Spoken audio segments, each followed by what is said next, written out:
मित्रों नमस्कार। Randhir Singh biotech YouTube channel पर आपका स्वागत है। हरियाणा टीईटी एग्जाम से संबंधित आपका इन्वायरमेंटल अवेयरनेस के क्वेश्चन पूछे जाते हैं।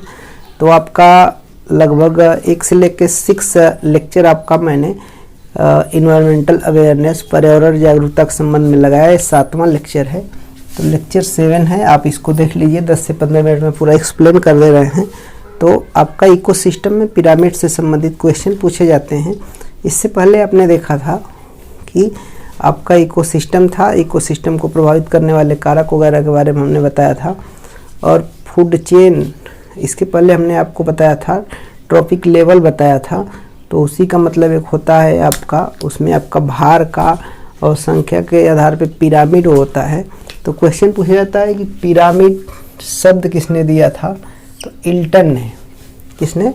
इल्टन नाम के एक वैज्ञानिक ने दिया था पिरामिड। तो इसमें पिरामिड को कई भागों में बांटा गया है। पिरामिड से क्वेश्चन आते हैं। आपके पास कुछ सहायक पुस्तकें होंगी तो उसमें आप वो पढ़िएगा, क्योंकि कॉम्पिटिटिव एग्जाम देना है। तो कुछ पॉइंट हमने नोट किया है और इस पॉइंट के माध्यम से बता दे रहे हैं कि ये क्वेश्चन पूछा जाता है कि नंबर के आधार पे, नंबर के आधार पे मतलब संख्या के आधार पे आपका पॉन्ड्स का मतलब तालाब का, किसका? तालाब का पिरामिड कैसा होता है? तो ये सीधा होता है, मतलब अपराइट होता है। कैसा होता है? तालाब पॉन्ड्स का, पॉन्ड का जो इकोसिस्टम होता है। और किस आधार पे? नंबर के आधार पे, मतलब संख्या के आधार पे। किस आधार पे? संख्या के आधार पे इसका सीधा होता है। तो कैसे सीधा होता है इसको थोड़ा समझ लीजिए। देखिए आपका ये तालाब है, ठीक है, मतलब ये चूंकि पिरामिड है, पिरामिड को दर्शाया गया है। तो अगर एल्गी की मात्रा देखी जाए, ऐसे अगर इसमें लाइन खींच दें तो देखेंगे कि फर्स्ट लेवल पे सर्वाधिक मात्रा होती है एल्गी। संख्या है, क्या है? संख्या है। संख्या एल्गी की होगी। और एल्गी को खाने वाले कुछ जीव हैं जो प्रोटोजोअन्स हैं, उनकी कम होगी। फिर small insect, large insect, small fish और लास्ट में लार्ज फिश होती है। तो ऐसे ऐसे क्या हो रहा है, ऊपर जाते जाते घटता जा रहा है। तो पिरामिड जो बन रहा है ये सीधा बन रहा है, तो इसको कहा जाता है अपराइट। तो क्वेश्चन आपको पूछा जाता है कि संख्या के आधार पे या नंबर के आधार पे तालाब या पॉन्ड का इकोसिस्टम कैसा होता है? तो ऑलवेज सीधा होता है, ऑलवेज अपराइट होता है, हमेशा सीधा बनता है। क्या होता है? हमेशा सीधा बनता है। ये हमने उदाहरण दे दिया है। तो ये आपका 1 नंबर हो गया, ठीक है। दूसरा पॉइंट पे आ जाइए। नंबर के आधार पे, नंबर के आधार पे मतलब संख्या के आधार पे ग्रास लैंड का देखा जाए, घास का देखा जाए पिरामिड कैसा होता है। तो घास का इकोसिस्टम का पिरामिड हमेशा अपराइट होता है। इसमें देखिए ग्रास है, ग्रास पे आपका क्या है? आपका क्या है? ग्रास हॉपर है, टिड्डा है। क्या है? टिड्डा है। उसके ऊपर फ्रॉग है और स्नेक्स हैं, हॉक्स है, बाज पक्षी है। तो इस तरह से ट्रॉपिक लेवल आपका 1 2 3 4 पे आएगा। इसको टॉप कंज्यूमर भी बोल सकते हैं। तो ऐसे देख रहे होंगे, इस तरह से ऊपर जाते समय घटता जा रहा है, मतलब ये सीधा बन रहा है। तो इसका क्या होता है? नंबर के आधार पे ग्रास लैंड का इकोसिस्टम का पिरामिड कैसा होता है? सीधा होता है। तो यहाँ क्वेश्चन बनाता है कैसा होता है? सीधा होता है, उल्टा होता है, सीधा उल्टा दौड़ना होता है, किसी प्रकार का नहीं होता है। इस तरह के क्वेश्चन आते हैं, ठीक है। तीसरा आपका पॉइंट है नंबर के आधार पे फॉरेस्ट के इकोसिस्टम का पिरामिड। क्योंकि इकोसिस्टम पढ़ रहे हैं तो फॉरेस्ट का पिरामिड कैसा होता है? उल्टा होता है। तो नंबर के आधार पे संख्या देखेंगे, पेड़ों की संख्या जो होती है, वृक्ष की संख्या, ट्री की संख्या कम होगी, उससे ज़्यादा उसके फलों की संख्या होती है। एक पेड़ पे देखिए हजारों फल लगे होते हैं। फिर उस फल को खाने वाले ढेर सारे बर्ड्स होते हैं, उनकी संख्या फल से भी ज़्यादा होती है। और टिक एंड माइट्स होते हैं, उन पक्षियों के ऊपर होते हैं।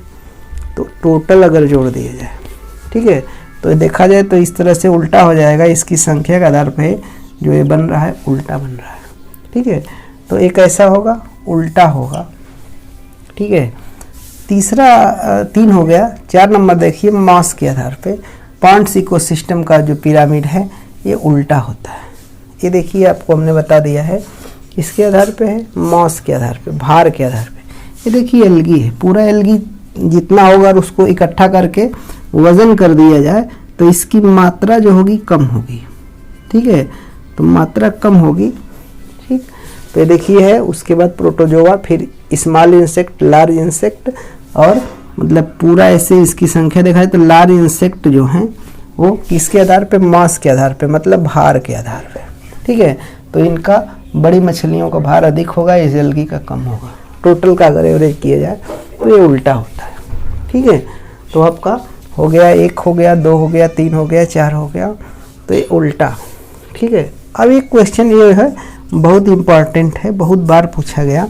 ऊर्जा का पिरामिड हमेशा सीधा होता है। प्रोड्यूसर होते हैं, ट्रॉपिक लेवल 1 होता है, T1 होता है। उसके बाद प्रोड्यूसर होते हैं, प्राइमरी कंज्यूमर कहा जाता है, ये प्रोड्यूसर हो गया। फिर उसके ऊपर प्राइमरी कंज्यूमर हो गए, प्राथमिक उपभोक्ता हो गए, T2 लेवल। T2 हमेशा शाकाहारी होता है। ठीक है, उसके बाद आपका सेकेंडरी कंज्यूमर, टर्टरी, और लास्ट में टॉप पे आता है। इसको ऐसे अगर बांट दें तो ये ऊर्जा का ऐसे देखा जाए तो हमेशा सीधा होता है। क्वेश्चन बहुत बार पूछा गया है। अब एक चीज़ और यहाँ पे आता है, एक नाम आता है लिंडमैन। लिंडमैन का नाम आता है। इन्होंने बताया कि ये 10% का लॉ बताया ऊर्जा का। एक तो पिरामिड सीधा बनता है, हमेशा ऑलवेज अपराइट बनता है, याद रखिएगा, क्वेश्चन बहुत बार पूछा गया है, फिर पूछे जाने की संभावना है। 10% का लॉ एक दिया गया है, लिंडमैन नाम के एक वैज्ञानिक, लिंडमैन ने 10% का नियम दिया था। एनर्जी का ये जो देख रहे हैं ऊपर ऐसे जब बढ़ती जा रही है तो 10% ही पहुंचती है, अर्थात यहाँ पे अगर 100 है तो यहाँ 10 पहुँचेगी, यहाँ कितना 1 पहुँचेगी, और यहाँ 0.1 पहुँचती है। तो ये लेवल जैसे ऊपर जाते जाते जाते जाते घटता जाता है। तो इसी को 10% लॉ भी कहते हैं। तो ऊर्जा का जो ट्रॉफिक लेवल है स्थानांतरित होती है। तो लिंडमैन ने इस चीज़ को बताया था। ठीक है, इकोसिस्टम में ऊर्जा स्थानांतरित होती है, ट्रांसफ़र होती है, तो 10% ही कन्वर्ट होके आगे पहुंचती है। तो उसको लिंडमैन ने दिया था, एक क्वेश्चन में पूछा जाता है। और ऊर्जा का पिरामिड हमेशा सीधा बनता है, जैसे जैसे ऊपर जाते जाते हैं 10% ही पहुंचता है। तो ये आपका इकोसिस्टम को हमने बहुत संक्षेप में आपको बता दिया है। इससे संबंधित क्वेश्चन आपके पास ढेर सारी सहायक पुस्तकें होंगी, पढ़ेंगे तो मिलेगा। क्या क्या आपको मिलेगा? नंबर के आधार पे तालाब का इकोसिस्टम कैसा होगा, नंबर के आधार पे किसका, घास के मैदान का कैसा होगा, नंबर के आधार पे जंगल का कैसा होगा। तो तीनों का आपने क्या देखा, 1 2 2 का सीधा देखा, 2 का उल्टा देखा, मतलब नंबर के आधार पे फॉरेस्ट का और पॉइंट्स का उल्टा है, और ये दोनों सीधा है, और ये जो है सीधा है, और इसका हमेशा सीधा होता है। यहाँ से एक आध क्वेश्चन जरूर मिलेंगे। ठीक है, लिंडमैन है, और ये 10% का लॉ दिया गया। 10% क्या है, इसे 100, अगले लेवल में जाएंगे 10, उसके ऊपर लेवल पे जाएंगे 1, उसके ऊपर जाएंगे 0.01। तो ये 10% का लॉ है, लिंडमैन ने दिया था। ऊर्जा जो ट्रॉफिक लेवल में आगे बढ़ती जाती है 10% ही पहुंचती है। उम्मीद है कि ये पिरामिड वाला क्वेश्चन, इकोसिस्टम में पिरामिड्स क्या हैं, कैसे हैं, और ये पिरामिड नाम देने वाला एल्टन है, ये सब आपको समझ में आ गया होगा। इससे संबंधित क्वेश्चन कर लीजिएगा, कॉन्सेप्ट थोड़ा सा बताना था तो हमने संक्षेप में बताया। उम्मीद है कि लेक्चर अच्छा लगा होगा। तो हरियाणा टीईटी का जो इन्वायरमेंटल अवेयरनेस है, उसमें आपका एक टॉपिक मिलेगा। अगला टॉपिक आपका है वाटर का है, वाटर हार्वेस्टिंग है, और एनर्जी का स्रोत है। ठीक है, सस्टेनेबल डेवलपमेंट है। तो ये आपका 7वां लेक्चर है। 8वां लेक्चर आप देख लीजिएगा, सस्टेनेबल डेवलपमेंट।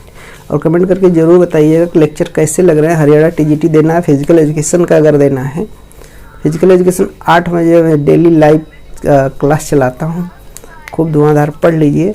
ठीक है, और पूरा ये यूनिट, फर्स्ट यूनिट जो 10% क्वेश्चन आपके दे रहा है सिलेबस में, उसको विधिवत एक्सप्लेन किया है। चैनल पे नए हैं, चैनल को सब्सक्राइब कर लीजिए, कमेंट करके ज़रूर बताएंगे, वीडियो को लाइक कर दीजिए। इसी के साथ पूरा लेक्चर सुनने के लिए बहुत बहुत धन्यवाद। नमस्कार, जय हिंद।